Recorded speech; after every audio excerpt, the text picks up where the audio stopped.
Paola Jo from Cedar Quilts. We're going to have a quick little lesson here today. I'm trying to decide what pattern I want to use, what design I want to use on a quilt. The quilt itself is a very geometric pattern for the piecing, but the fabric has a lot of floral.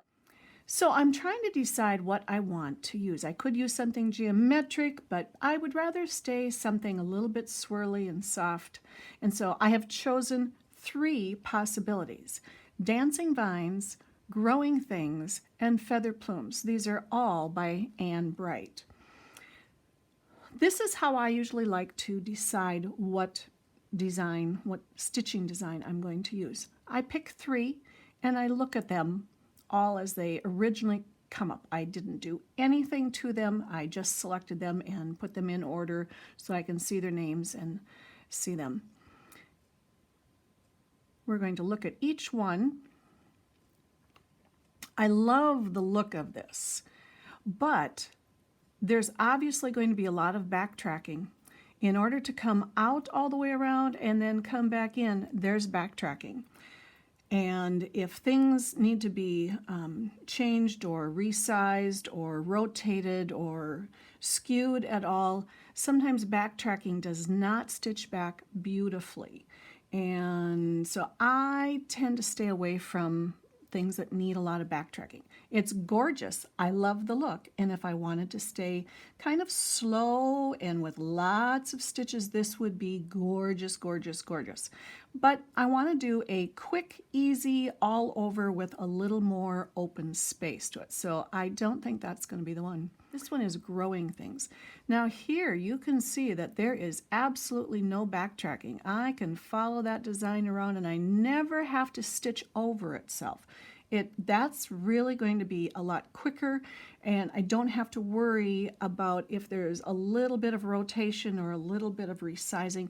I'm not going to have to worry about being able to stitch right on top of it again in order for it to look pretty. I kind of like that one. Plus it's a little bigger, a little more open. I kind of like that one. Let's look at feather plumes is the next one.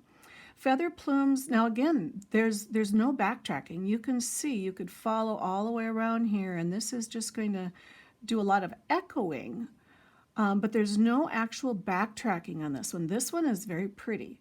It's a little more ornate, it's a little more dense, and so it's going to take a little more time. So if I want it to be quick and easy, this one's going to take a little more time to stitch out.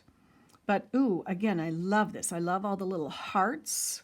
This is very pretty. So I'm going to be between these bottom 2 because I don't want the backtracking. So I'm just going to close that selected one. That's out of the running now.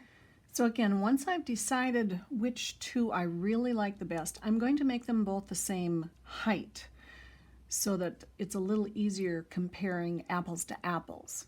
So the height here is almost 12. The height here is only about 10. So let's change the size on this. We're going to lock it into position proportionately, and we're going to go by height. And let's make them both 12 inches tall so that we can compare apples to apples. Let's make this one 12. I like a nice even number if possible. It's just a lot easier to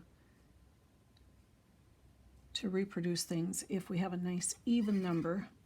The other thing we're going to do right away is we're going to turn them so that the start points start at the top.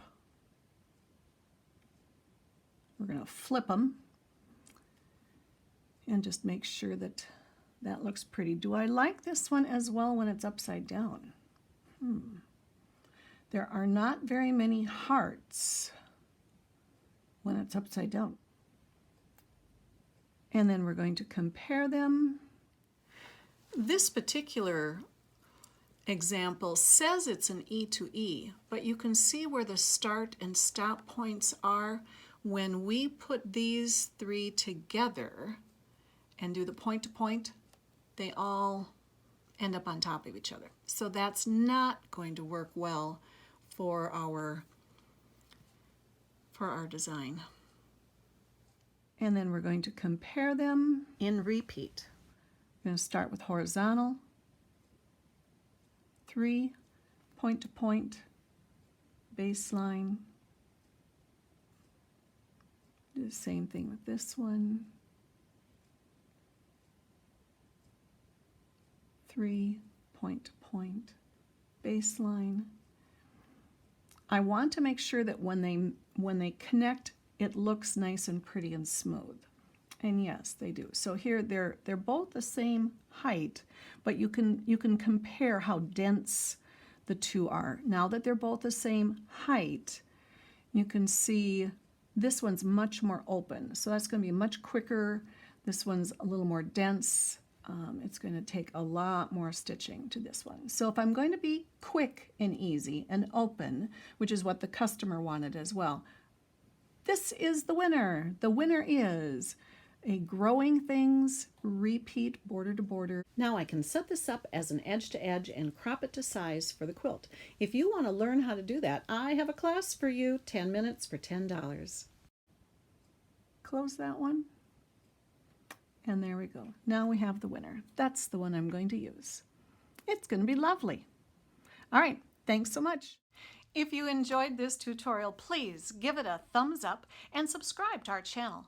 If you like my instruction, we do have classes for sale over on our website, cedarquilts.com, and many of our classes are 10 minutes for $10. They're very affordable and to the point, and they have a printable handout. Toodaloo! See you later.